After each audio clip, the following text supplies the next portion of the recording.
All right, and welcome into the BettingPros College Football Show.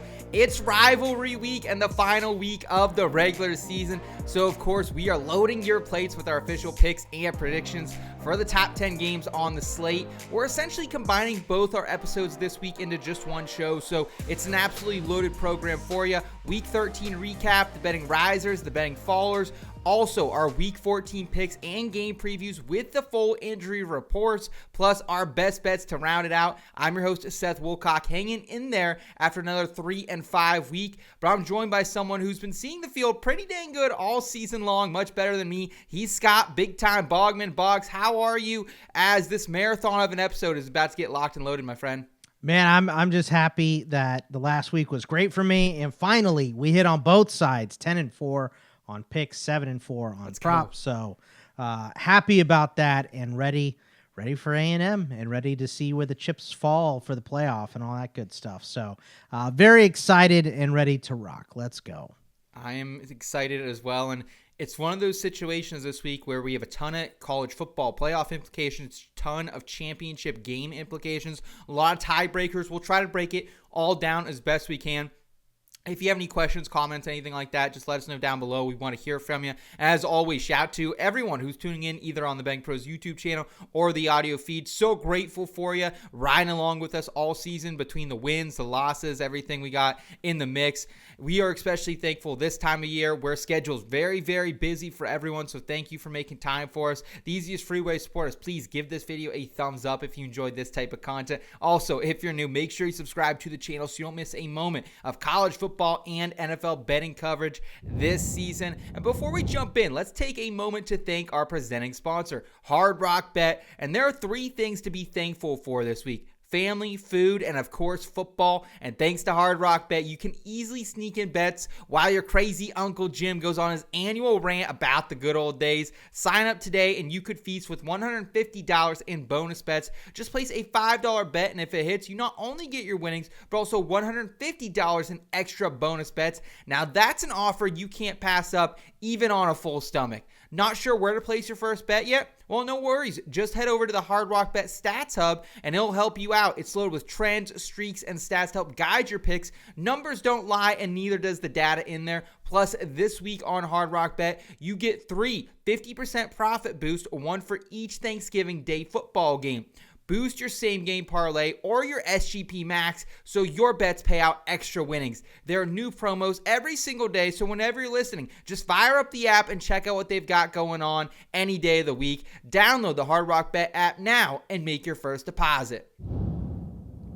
All right, and let's go ahead and look back at the Week 13 it was in college football. Number 1, Ohio State, they run away from Rutgers 42-9. We also had Oklahoma keep their CFP hopes alive with a 17-6 win over Missouri. We had number 9 Notre Dame make quick work of Syracuse 70-70 in South Bend. We also had James Madison. They survived Washington State 24-20, making the G5 playoff conversation very, very interesting. Number 12 Utah, they win an epic shootout with Kansas State 51-47. Number 13 Miami, Florida, they take care of business against Vitek 34-17. Number 7 Oregon takes down number 15 USC in a classic 42-27. Number 18 Michigan, they avoid the look-ahead trap, winning 45-20 over Maryland. Number 17 Texas, they rely on their offense to get past Arkansas 52-37. Number 20 Tennessee outlasts Florida 31-11. Wisconsin shocks number 21 Illinois 27-10. TCU upsets number 23 Houston 17-14. Number BYU, they cleared Cincinnati 26-14. Number 14 Vanderbilt, they dog walk Kentucky 35-17. Pittsburgh upsets number 16 Georgia Tech 42-28. And number 22 North Texas, they just keep scoring points, baby, winning 56-24 over Rice. Boggs, how was the card for you, and who are the betting risers and fallers from the week that was? Well, I'll tell you, Wisconsin got me again. So I'm done picking against Wisconsin. I mean, they've been we got one more second game. half, man. We got one more game with them. They're not making a bowl. So we got one more game with them. So I'm not worried about Wisconsin moving forward, but that was aggravating. And the pick six from James Madison is why I didn't get that under on that game as well. Yeah. And Washington State probably should have won that game straight up. That was like, James Madison is not that good. Like they've had a Charmin soft schedule. It has been crazy soft. Washington State was definitely the right side of that. When you and I talked about it, I did not lay that. You didn't lay that either, but that was definitely the right side. Yeah. Yeah, under didn't work, but man, I tell you what, you were right about some of these totals. Like North Texas cleared the total by themselves. It was 55.5. They scored 56 points, right? We were Drew Messmaker. Yes, Messmaker, so much fun to watch. That's like a weekly thing that Seth and I will text each other on Saturdays. God, how good is Messmaker every weekend? So fun. We're talking about North Texas. They are a lot of fun. But Pitt and Georgia Tech, we were right on the over there. I was right on the over for Texas. That defense is just bad. I was correct about Kentucky not being as good as we thought, and Vandy probably being better. The public was huge on Kentucky after showing up, but we kind of broke down why we didn't really trust Kentucky, right? Texas isn't as good as advertised. Two of those teams gave up. Auburn gave up. Florida quit. You know, so Vandy's just a much better option there. So, outside of, Wisconsin again, I felt pretty good. I mean, we were wrong. We were clearly wrong about Utah against Kansas State. Like, Kansas State showed up. They should have won that game. That was a pathetic effort by their defense to let Utah come all the way back. It was like over 750 rushing yards in that game. It was just like every run was to the house. Utah scored that many points, I would have said they blew them out of the water. I just could not believe how their defense just did not show up. They had to score that many points to win that game and stay alive. So that one was the process was completely wrong on that one. But most of these, like you said, of course, it's the end of the regular season. We should be seeing the field well. But again, that's when you should be betting more often, right? And I hit a bump in the road. I was seeing the field pretty well, and then it got to the point where I was 500 on my picks last week, and then one game over. And I have over 200 picks between props and select and picks. I had over 200 picks, and I was one game above 500. So luckily now, with the big week, we're well in the black. So hopefully we don't mess that up with this week conference championships and bowls. So let's keep the money rolling in here. Yeah, well, I'm very excited and happy for you.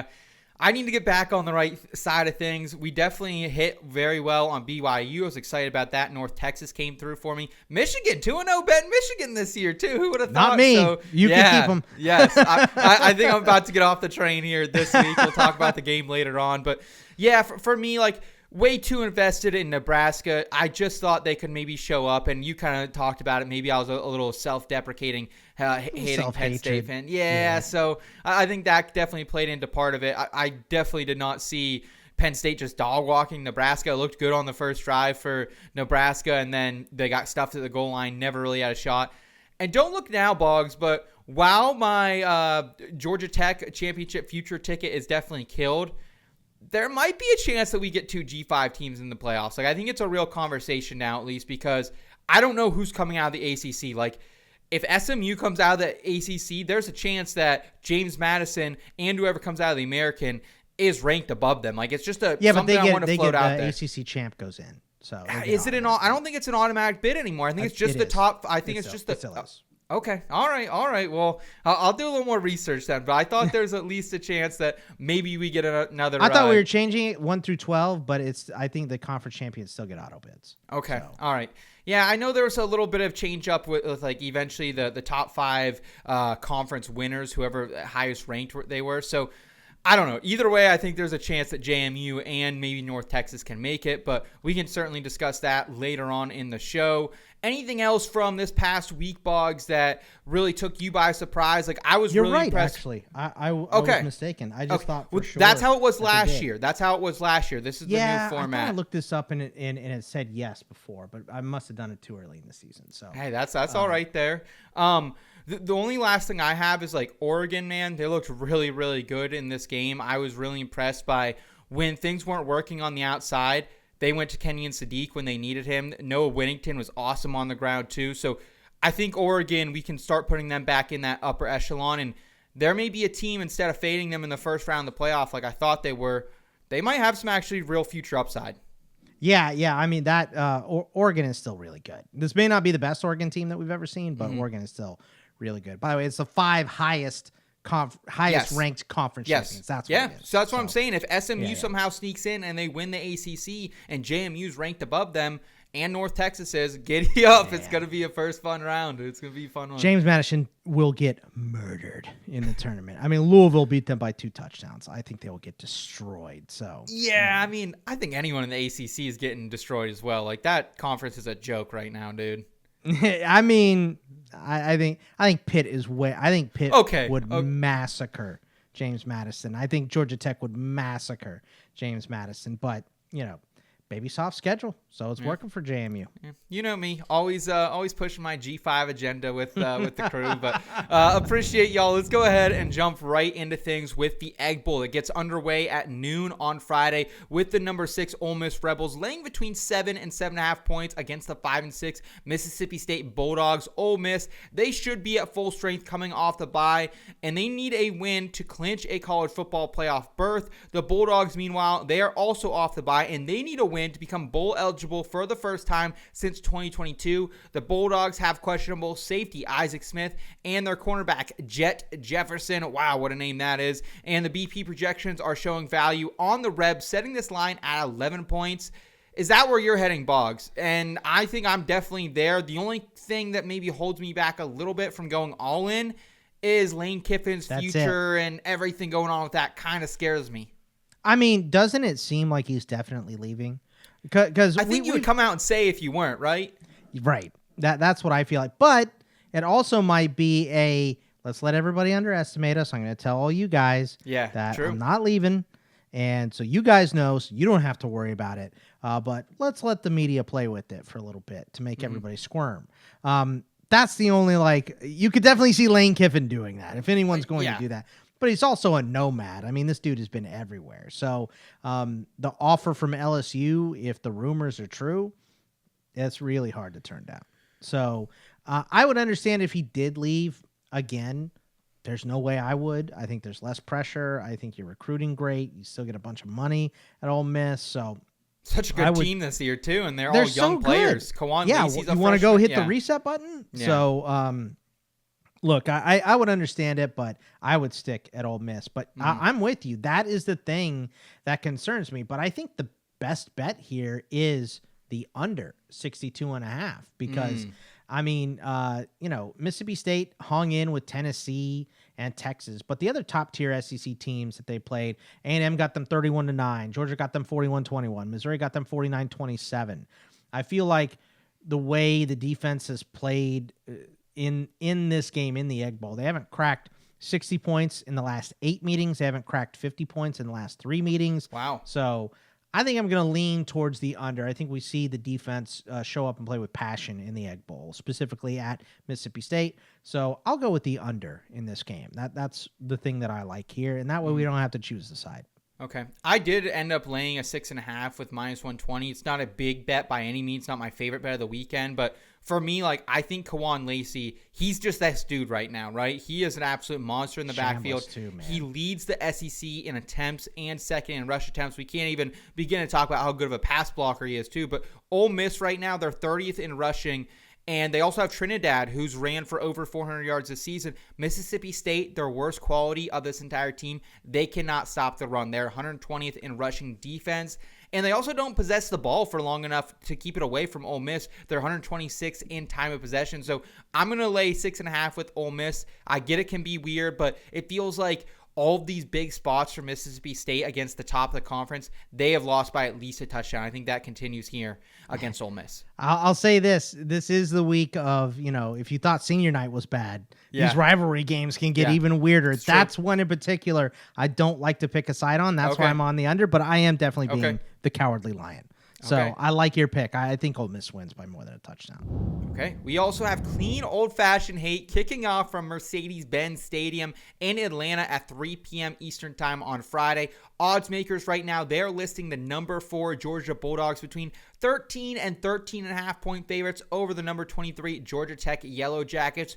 Georgia, they will need some help to get into the SEC championship game, but they can still improve their CFP ranking with a big win in this one. They're off a 35 35-3 win over Charlotte. Their RB1, Chauncey Bowens, he is questionable. Georgia Tech right now, they likely squandered their ACC championship hopes last week with that loss to Pitt. Just got in a huge hole and could not bring themselves back. When they finally looked like they were about to, pick six on the goal line, goes back the other way, really lost momentum for them. They now need a Virginia loss and an SMU loss to make it in. They should be at full strength, though. The BP projections right now, we are showing slight value on the Bulldogs, putting Georgia as a 15-point favorite. Boggs, this is without a doubt one of my favorite games of the entire season. You're coming off that Thanksgiving hangover, finally starting to feel like yourself again around 3 p.m., I love this one. I think there's so much history with this rivalry. I just like don't a million overtimes last year too. Yes, right? yes, it was so good. I just don't, in this iteration of it, especially with how Georgia Tech's defense is playing, I don't see a lot of value in betting anything maybe than get invested in an over. How do you have this one, and do you have any action on it? Yeah, I'm going to have the dogs here, and I think Georgia is just peaking right now. We just watched Tech lose at home to Pitt. The clear response is that, well, they were looking ahead to this game. I don't care. I think they shouldn't have been. That game meant more to them for the ACC championship. Yes, yeah, 100%. And I think C.J. Allen is going to be back for Georgia this week as well. They were caught off guard last season. I don't think that's happening again. I just trust Kirby Smart to stifle the Tech offense. Ole Miss, Alabama, Tennessee are the only offenses to put up more than 21 points on the Georgia Bulldogs this year, and I just don't think Georgia Tech is on the same level as those teams. So just the way that Georgia Tech has been playing, I feel like they peaked a little bit early in the season. I think we're seeing some of the best play from Georgia right now. Just smoke Texas, beating down everybody they play. They didn't cover the 42.5 against Charlotte, but we had Charlotte in that game. So nice. They did beat them down and kind of pulled up off the gas late in that game too. So I think you're saving it all for here. You go out here, you blow out a in-state rival, right? And then you hope you get an SEC title game. So I think Georgia just lays the wood to Tech here. I don't think this one's going to be close. Yeah, I'm with you, man. That defense is just so atrocious. Like, Haynes King didn't help himself at points when he was forcing the ball when they went down in that one, throwing some untimely interceptions. One of those, as I mentioned, being a pick six. I just don't think they have the horses in this one after that letdown. Like, if they came into this still doing as well as they have, but they're 1-2 of their last three, right? They started 8-0. Vibes were really, really high with this team, and I think that's why they get so much credit. Likely still in the college football playoff rankings when we see those this week, and even in the AP rankings, because their strength of schedule and even like their big wins are not that big this season now looking back, Boggs. And that's the thing that I think really holds them down. It's just the fact that they got out of the gate so high or hot, which was really, holding them up in the ranks. So yeah, I think it's the time to get off the Georgia Tech bandwagon. But Haynes King, if you're in this one, maybe I'll take a little money line sprinkle at half or something. Love you, Haynes. I'll miss you, bud. It's your guy. Thanks for everything, man. I just feel like, I want to buy that guy a beer or something. Maybe yeah, him and Duck Hodges. Yes. Right? They're the same, cut from the same cloth. Yes, exactly. Blue-collar boys. Let's keep it moving here. And before we do, I wanted to remind everyone that you can track your bets, stay accountable, and level up now by downloading the free BettingPros app today. With a sportsbook sync, you can automatically track your bets across all major sportsbooks in just one spot. Easily monitor your bet performance by sport and bet type, including game picks, props, and of course parlays. Create custom betting systems to find winning trends and profitable opportunities. New users, you can score yourself 6 months of BP Premium for free on the house with your first deposit and wager at any of our partner sportsbooks, including but not limited to Hard Rock Bet. Learn more at bettingpros.com/premium. On Friday night, it's the Lone Star Showdown with the third-ranked Texas A&M Aggies laying 2 to 2.5 points on the 16th-ranked Texas Longhorns. A&M, they're coming off a 48-0 game against Samford. It's win and get in for them to the SEC championship game. Mike Elko's men will likely still be without their running back Le'Veon Moss and their newly promoted RB2 E.J. Smith. He is questionable. Texas just had a 52-37 shootout win over Arky. They have no path to the championship game, but could still be in play for an at-large bid with a win to the college football playoffs. They have questionable linebacker Anthony Hill Jr. BP projections right now, we're setting this line under 1.5 points, so Boggs, what is the number you have to see to get back invested with the Longhorns?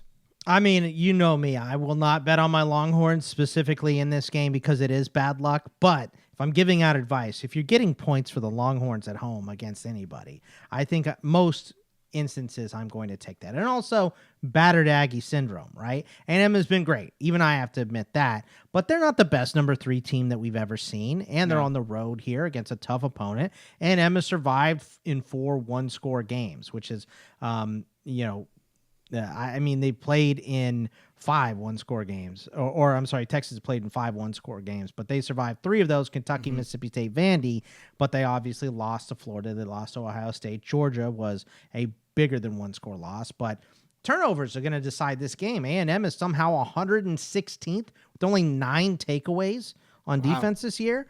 And Texas is top 10 in turnover margin at 10th. It's a plus 10 this season for Texas, minus 5 for the Aggies. So they've been doing all this winning and, turning the ball over more than their opponents, which is surprising. If that happens against Texas, Texas is going to be in this game and win it. Now, if they can't turn the ball over on Marcel Reed, it's going to take their best game of the season on both sides. I don't know if we get that at this point either because the defense 3 weeks in a row has been bad. So I think if you're giving me points for the Longhorns at home, I'm going to take them. I think they do turn the ball over, and I do think they win this game. So, but, that is me 100% being biased. I have to give that up. And I just think the Longhorns win this game. This is the perfect setup to ruin A&M season. And this is the only game I care about all year long, and everybody else as well. So I think the Longhorns get up and they play their best football and they win this game. Any interest in the 51.5 total? I feel like there might be some legs there just because Texas, they've been moving the ball really well as of late, man. And A&M, based on how their defense has played at times this season, even going back to just a few weeks ago in that first half against South Carolina, it's intriguing. It's intriguing, I think. It might be worth a sprinkle. Yeah, I think that if you're looking at this year's performance and recent performance specifically for Texas, that is a good play. I just keep remembering how this game was 17-7 last year. And just very, very physical. Yeah. Very, very much an offensive line type of game. The Aggies didn't have very good passing last year, though. And it's much, much better. And they got Casey Concepcion this year. So I'd be more on it, but I just, if I'm picking a side here, I'm going to lean towards the Longhorns.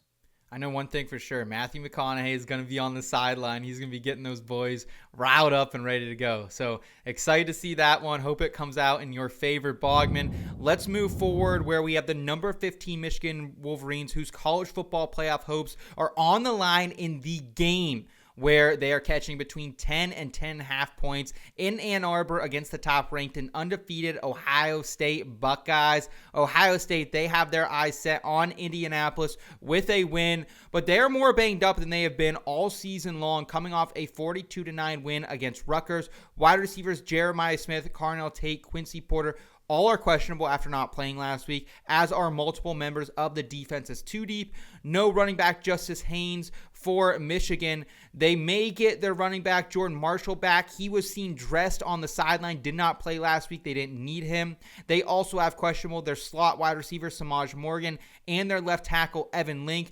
BP projections right now, they don't think the spread is enough, giving Ohio State nearly 11.5 points. Boggs, I'm at the point, though, where that feels like a lot of points to lay in this matchup against Michigan, who they've beaten Ryan Day 4 straight times. Man, it is. This game is definitely one of those throw whatever has happened out the window, right? Because 4 years in a row. And that's the worst Michigan team I have seen in a long time last year, and they won that game. That is unbelievable. I still can't wrap my head around it because Ohio State went on and won the Natty, right? Like, how do you lose to Michigan in their worst year ever? So that game just sticks in my mind. So, but I mean, tell me, Seth, what has been the closest game that Ohio State's played all year? I'll just give it to you. It was Texas. I was about to say it was Texas, 14-7. What's the next closest? Oh, man, I don't think there's one within 2 scores, is there? Illinois was the next closest, and they won that game by what would that be? 18 points. So yeah, we had the team total on Illinois that day under, and it got. Oh yeah, that was close. a 2-point Yeah, conversion yeah. that they swatted away. Yeah. That one of bias. They also beat Washington by 18, but that was on the road Mm-hmm. too. So I guess they were on the road against Illinois as well. They're on the road here against Michigan. Look, Ohio State, what they got to quit doing is trying to embarrass Michigan. I think that's what Ryan Day has been doing for the last few years. They've been trying physical last year, yeah. They've been trying to embarrass them by running down their throat and just beat the crap out of them. By the way, all those guys you just mentioned are going to play. Like, you get up for this game. This is why you go to Ohio State. I They're all thought playing. so. You want to say that, look, but we don't know for sure. We can say they're questionable. That's fine. They're playing. You know what I mean? Like, just read between the lines. Those guys are going to be up, I feel like. Unless it's way worse than we expected. I just don't think it is. So I think, because Jeremiah Smith's been questionable and played. So I just think everybody, this is why you come to Ohio State, is to beat Michigan and win natties. So this is, you got to the point to where you're already number one. Let's go. Let's win this game. And let's do it. I think you got to streamline stuff for Julian Saint as well. It's his first game in this rivalry. It's a big matchup. So I'm just going to lean, but I will lean Ohio State. No one else has been close to them. They should beat Michigan down, but they should have murdered them last year, and they straight up lost. So definitely a throw the record out of the books game, classic game like it always is going to be, but I'm going to have the Buckeyes in this one. I have no play officially now as well. I am leaning towards maybe a Michigan team total under 16.5 points, Boggs. And why I am going there potentially is Ohio State's top-ranked run defense. I think they're going to be able to slow down Michigan's 10th-ranked rushing offense. But at the same time, a little gun-shy because those big men last week were just creating huge holes against Maryland, even with the backup running backs. And Michigan's also been very, very subpar passing the ball, 101st in the nation. This is also the top passing defense in the country they're coming in against. However, I don't know if you have checked out this guy, wide receiver Andrew Marsh, as of late. Yes. He has been awesome. He has changed this offense quite a bit. So I think maybe he's like a little bit of a counterpunch that Michigan can throw in this one. So I think if Michigan does win this game, it's kind of like last year where they have to bring Ohio State down to their level, and this is a 13-6. Drag them into the mud. Yeah. But at the same time, like, I think Marsh and those offensive linemen and how good they were against Maryland, I don't know if this is just like everyone looks good against Maryland, but I'm a little gun shy, so I don't have it on my official plays yet. Illinois is the only team to score more than 14 points against Ohio State all year long. Yeah. So, yeah. This looks like one of the most dominant Ohio State teams we've ever seen, and that there's a lot of really good Ohio State teams up there. So the defense looks incredible right now. Yep, just bring one in and replace them with the next one. That's what they're doing right now. It's a factory right there. Hopefully we can maybe steal one of their offensive coordinators. Come on over to Penn State, Brian Hartline. We need you, baby. We need you. Let's move forward where we have ACC championship berths on the line in Ackshire Stadium on the North Shore. Win the 24th ranked Pitt Panthers are 6.5 to 7.5 point dogs to the 13th ranked Miami Hurricanes. Miami's path to the ACC title game remains open after a 34-17 win against Virginia Tech last week. They now need a win and a Duke or Virginia loss. The U has questionable Jacoby Thomas, their safety, their nickel cornerback Keontae Scott, their nose tackle David Blade Jr., plus a few players in the defense is too deep. With their 42-28 win over Georgia Tech last week, Pitt, they now have their championship game window open. They just need a win and a Virginia or Duke loss. They have questionable defensive tackle Sean Fitzsimmons, running back Desmond Reed, and left guard Ryan Carretta. The BP projections right now, we are showing this line under 5.5 points. So, Boggs, is there any value with the Panthers if you're getting them under a touchdown? Or over a touchdown, excuse me. I want to take Pitt in this game, but I remember the way that Notre Dame dominated Pitt at home a couple weeks ago, and I don't know if you know this, Seth, but Miami beat Notre Dame. No one's been talking about this, but if you do go back and remember, I was on Notre Dame. Miami beat Notre Dame, but I think the real thing that concerns me for Pitt is the fact that they are very much a one-dimensional offense, right? And what does Miami have to combat that? Ruben Bain and Messidor, right? Like this defensive line has been outstanding all year. It's how That's how Notre Dame beat Pitt before. They held him to 219 yards. They sacked him 4 times. They didn't allow Pitt to convert 1 third down. So I don't think Miami is as good as Notre Dame right now, but they don't have to win that game by 3 touchdowns either. They got to win by 8 for you to clear. So I'm going to lean towards Miami here, but I'm not going to have a play in this game because this is a game that Cristobal loves to choke, right? Yep. When there's a lot on the line and you could possibly get into the playoff, I think this is one of those, you combine the choking ability of Carson Beck and Mario Cristobal, and I think it's pretty rough. So I just don't trust Pitt because of what we saw against Notre Dame and kind of the no-show there. And I know that wasn't nearly as important as this game is for them. But I mean, it was a game at home and they just got absolutely dominated. So I wonder if Miami gets out to a hot start, does Pitt just lay down again? So I want to take Miami, but Cristobal's choking will not allow me to do it. So it's just going to be a lean for me. Okay. Yeah, I'm with you there. I don't have a play in this one, specifically because what you said, the Pitt offense just very, very one-dimensional. It feels like if they can't get going through the air, they don't get going. I think if Desmond Reed was healthy this season, maybe that's a different story. Like I agree. I mean, how many CFF leagues were you in? And he was the top, or at least like a top 3 overall pick, right? I mean, this guy was supposed to get the rock. Just a great player. Yeah, he's supposed to get the ball a lot, and he's been banged up from day one here. So, it's been unfortunate for their run game, but it's what's turned them. It made Mason Eichel. Mason Eichel's been great, and he's great for the long-term future of the program here. But the lack of the run game in a game like this with that pass rush, I just don't think it's good for Pitt. Yep, Pitt's a young team. I'm looking forward to what they can do in the future. If they're in bowl season and not the CFP, which I think they're probably going to be, I would be very interested in backing them there just because they have a lot of young guys who I think will stay intact through this first wave of the portal and hang around. So excited for that. In the meantime, though, we do have the border war, which gets underway at 3 p.m. Eastern time with the number 5 Oregon Ducks. They are favored by 6.5 to 7.5 points over the 8-3 Washington Huskies in Seattle. The Ducks are off that huge 42-27 win against USC, and they are now in the Big Ten championship conversation with their for the second straight year. They need an Ohio State loss, and they have to win this game. The Ducks' leading wide receiver, DeCorian Moore, their slot wide receiver, Gary Bryant Jr., and their RB4, Jaden Lamar, they all missed last week. They are questionable again. They also have some defensive 2D players who are questionable. The Huskies, meanwhile, they responded from their upset loss to Wisconsin earlier this month that bit you and many bettors alike. And they have come back with 2 blowout wins over UCLA and against Purdue. Jed Fish has questionable for this game. Right tackle Drew Azar-Party, and also their slot wide receiver, Raiden Vinesbright. So the BP projections, they're right now saying this line should be right under 7 points. Boggs, I don't know where I'm heading with this one. I'm going to be honest with you. I want to lay the 6.5 for the Ducks based on what I saw last week, but also given how good their defense is, maybe this is just a spot where Washington team total under comes into play, right? Because Washington has not scored a ton of points against these big name opponents that they faced so far in the Big Ten this season.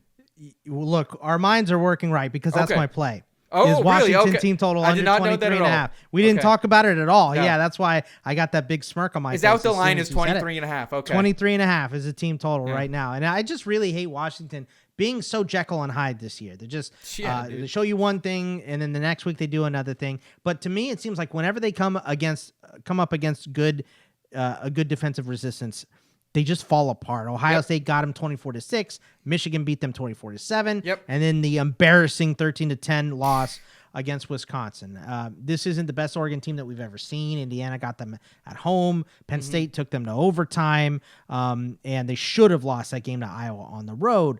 I want this to fall to 5.5. Just, to get us a little bit more. But under a touchdown, I think, is fine for Oregon. I will not take Washington again this year.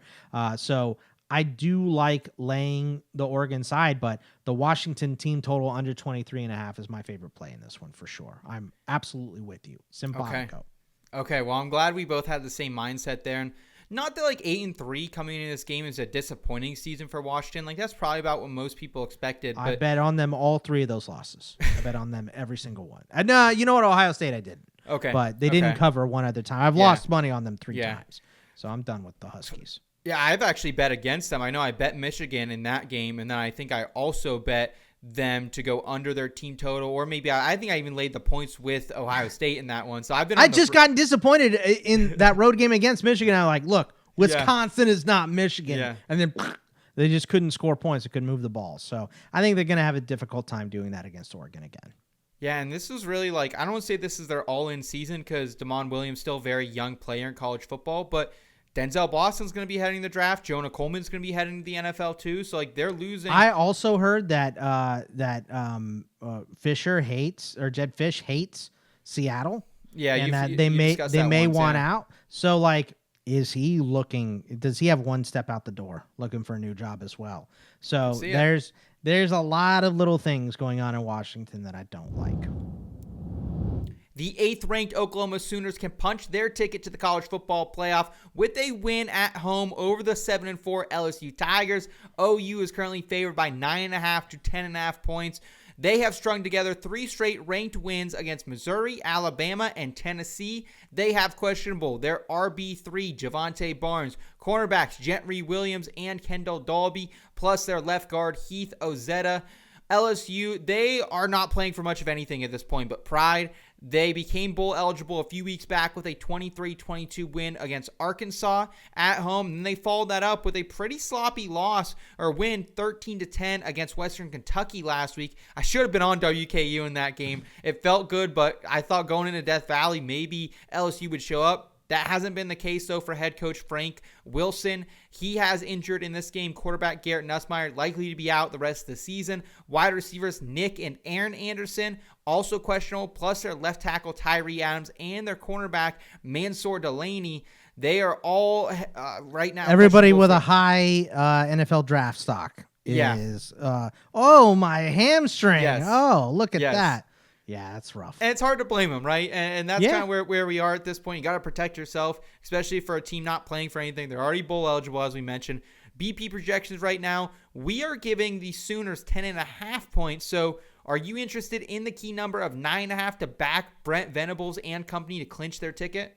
Looks like wind and rain in this game too, by the way. Interesting. At least, okay. Right now on the forecast. So, who knows by the time we get there. But as of today, look, Michael Van Buren is going to be the starter again for LSU. This is going to get ugly quick. LSU only up to 9 points at Alabama. Yeah. Even in a win over Arky, when they had 390 total yards, they had to settle for 3 field goals, and they only scored 23 points in that game. This OU defense has been outstanding, and they have to win this one to make sure they don't drop to 9-3. LSU has already clinched a bowl berth. This is a road game. Their quarterback's doubtful. A couple of their best pieces are doubtful. I think this is just a different level of effort between the home Sooners and the road Tigers, right? So I'm going to lay the points. I'm going to take OU in the wind and the rain. The under might be a decent play as well, but the under's been dropping. So I don't want to mess with that. Just give me the Sooners and lay the points. That game looked a little dicey against Missouri last week, and then they had the big play that opened it up, and it just kind of opened the storm gates, right? Yeah, I do. I think overall to win the national championship, I'm worried about Oklahoma's offense, right? 100%. I think you have to. Yep. But that defense looks like peak Ravens right now. They look real good. Is there a defense you would take over them? Maybe Ohio State. Ohio State's probably the only one, right? Yeah, the Buckeyes and Sooners, that's it. Yeah. Okay. Well, it's cool to at least have one of these old school type of feeling teams down the SEC again that's winning with defense. Mediocre quarterback play at times since Mateer's been back from injury. But, yeah, really like OU. They're a fun team to watch. If you like defense, if you don't, you might not like them. But. Man, how frustrating for that fan base to go, well, not only – do you go from Lincoln Riley, who is all offense, no defense, you go to Venable, who's all defense, no offense, and then they're getting rid of 7,000 seats in the stadium to build more boxes too.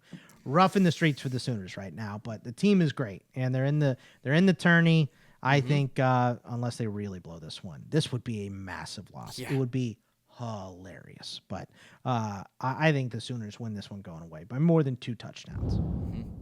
The Smoky Mountain Bowl kicks off at 3:30 p.m. Eastern Time on Saturday with the number 12 Vanderbilt Commodores. They're catching between 2 and 3 points against the number 18 Tennessee Volunteers. After a 45-17 smackdown of Kentucky, Vandy has kept their college football playoff hopes alive, and they need it once again here with a win. They should have everyone up for this one. They've been really profitable to bet on this season. And no matter what happens here, the Vols are likely to be on the outside looking in of the college football playoffs. They are 8-3 straight up. They have questionable tight end Miles Keitlesman. They also have safety Sidney Watson and their kick returner Peyton Lewis, all unlikely or, at least a mixed bag whether they're going to be up for this one. The BP projections right now, we have set this line at 2.5 points, so not much EV either way in this game. Do you have a play in it, Boggs? Over. Let's go with the over here. Tennessee's defense has been bad. And this series also is 79-33 in Tennessee's favor. So if Vandy is in it, I think you give Vandy's best effort every single time, even on the road here. The Vols are only getting your basic 3-point advantage at home. Their defense is still really bad. No matter what way it's cut for Tennessee, they're not getting in. It would take way too much for them to even imagine that they're in. But they can ruin Vandy's playoff chances, and they're at home for senior night. So I think we see, a decent amount of points from Tennessee, but also Vandy has put up 31+ on everyone that isn't Missouri and Alabama this year, right? They've given up 30+ to Auburn, Texas, Bama, even Utah State. Tennessee's offense is still really, really good. So just give me the over here. I like Vandy to go over 31.5 in their team total. 30.5 because it dropped a point today in their team total as well. That's one I hit last week. That was my hard rock bet of the week, was laying the points and taking Vandy, and that absolutely worked. Yeah, I'm with you there, Boggs. It's super interesting because I always feel every single week when I look at Vandy lines like, oh, I missed the line and I missed the wave to get on Vandy, right? And here we are at the end of the season. I haven't bet any of their games this season, one way or the other. I think I maybe bet an under in a game that definitely didn't come through. I think it was the LSU one.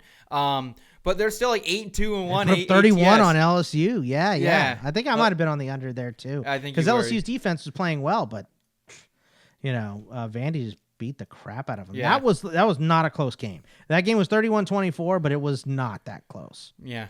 Yeah, so it's like every week I feel like I have a little bit of buyer's regret for not betting on Vandy more this season. I don't think I'll get invested here, though, just because Tennessee, they're tricky, and I think if you do play this game, it should be in the totals market as you're approaching this one. Let's go ahead. Let's move forward to primetime on Saturday, where we have the Commonwealth Cup between the 17th-ranked Virginia Cavaliers. They're hoping to punch their ACC championship tickets with a win as a 10.5 to 11.5 point favorite over the 3-8 Virginia Tech Hokies. UVA, they responded to an upset loss to Wake Forest, who, don't look now, Wake actually looking pretty good right now. They're in the conversation finally. They lost to them earlier this month, but then they came back. They won at Duke last week, 34-17. UVA should be at full strength. Va-Tech, meanwhile, they're out on bowl season this year. They will not qualify after 3 straight ACC losses. James Franklin in the building. He will begin his tenure with the team for the 2026 season. They have questionable currently their nickelback Isaiah Cash. And they also did lose, keep in mind, a slew of players when the portal opened for them following the firing of Brent Pry. So BP projections right now, we lean towards UVA, setting our line at 13.5 points. So Boggs, can the Cavs keep them on track one more game before they're in the title game? I think so, but Virginia Tech is much better than what they've shown on the field this year. They've had a top 25 schedule, right? And even in this recent stretch, they got the win at NC State 23-21. They lost to Wake Forest. They lost to Georgia Tech. They did beat Cal. They lost to Louisville. And then finally this Miami loss, but they are better than their record shows. The problem is that Virginia has really hit only these 2 bumps in a row. They lost to NC State, right? And then the Wake Forest game that they lost, that was because Chandler Morris got hurt. Chandler Morris is going to play in this game.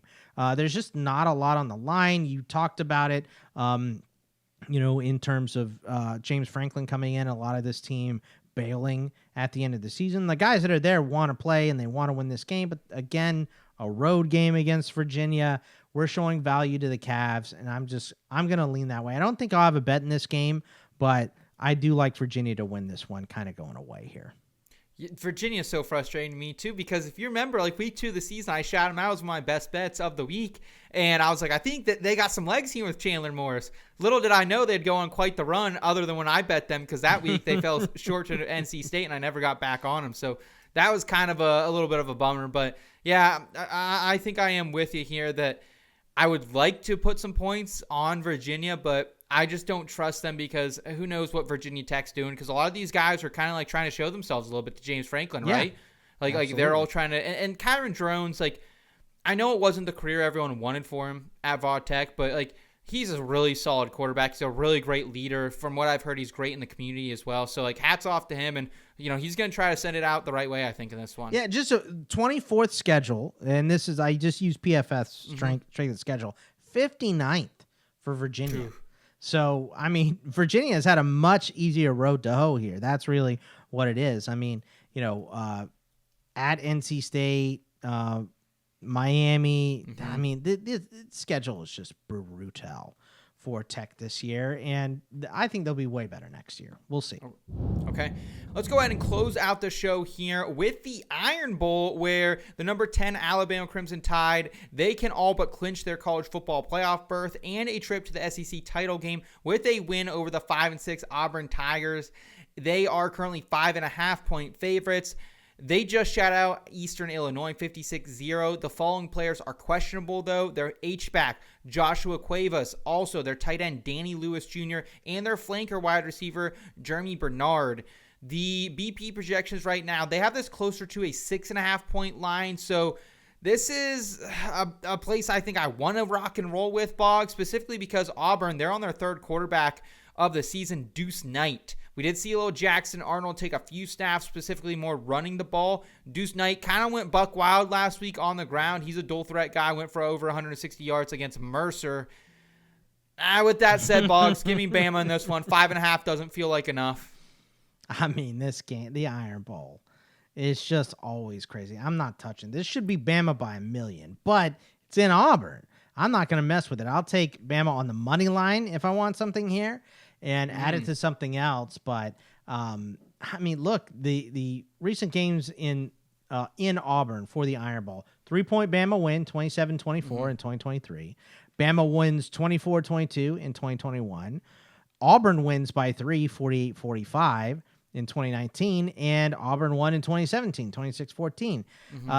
This game is a definition of throw the records out the window here. Auburn winning this game, it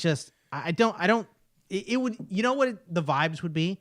Auburn wins this game. It's exactly like Michigan beating Ohio State last year, right? That's the feeling I feel like you would get, because this is people calling for DeBoer's job at that point. Then is what it would be, right? I think it would be, but Deuce Knight seemed to bring a different gear at quarterback. It was against Mercer. It was against Mercer, but I mean, he completed passes. We haven't seen Jackson Arnold do that all year, right? I never liked Ashton Daniels, so I'm gonna wait and see which way this goes. Which way do you think it goes? I think it goes towards Alabama, but tickets are split. Cash is on Auburn. Tickets are on Bama right now. Wow. Yeah, and then the over is getting played in this game as well, 48.5. We're showing slight value to the over, but I don't think I want to mess with the total in this game either. So, look, if it gets out to plus 7.5 and Auburn's at home, I'm going to take Auburn. But I think it's going to stay right in there between, I would want Bama at minus 2.5. We're not getting that. So I'll line this down to Bama minus 2.5 if I'm going to take anything here, but I really don't want to mess with it. Just sit back and be entertained by this game, because it's going to be a wild one. It's going to be fun, and Deuce Knight can become a legend already in Auburn if he wins this game. All right, let's go ahead. Let's round out the program with our best bets, and I'm going to stick right here with Alabama. I'm laying the 5.5 points. It's minus 109 at a couple books right now against Auburn. And here's part of it, right? It's not only the quarterback factor, the third quarterback this season for Auburn. He's going up against a top 4 passing offense. Say what you want about Deuce Knight. This would be a legendary. He would never forget. He could tell his grandkids about this if he could win this. Also, though, Bama hasn't lost this game since 2019. They've won by an average of 14 points in that span. And more importantly, I think Auburn is 100th in passing defense. Ty Simpson, even with Bernard banged up, he's been slinging it around the field. He's leading a top 10 passing offense right now. He's also leading the conference in pass attempts, pass completions, 24 total touchdowns for the kid, just 2 interceptions.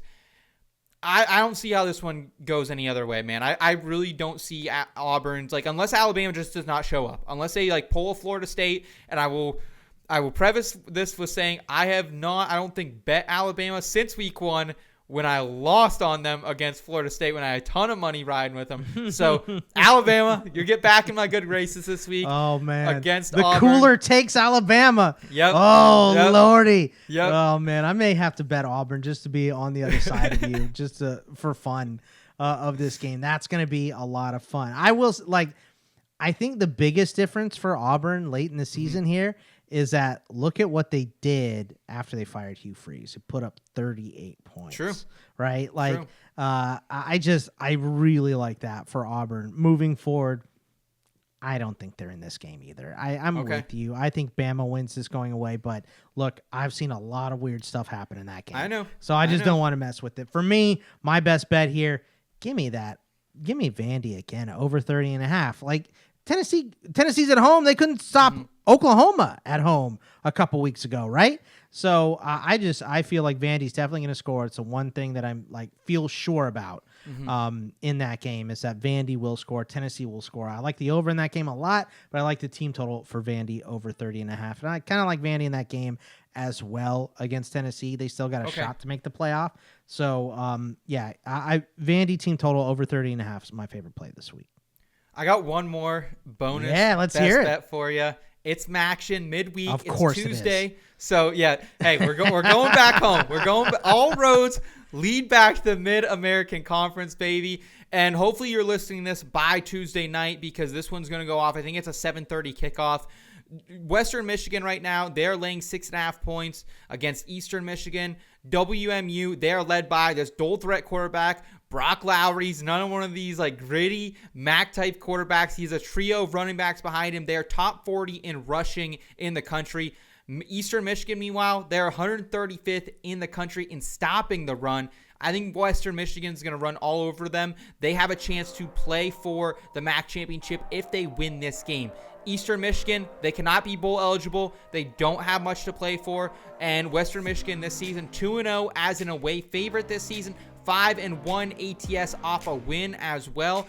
5-2 ATS in the MAC. ECU just 1-2 ATS off a win. So Boggs, that's where I'm going. A little Tuesday night action to a little appetizer for the Thanksgiving weekend. It will be.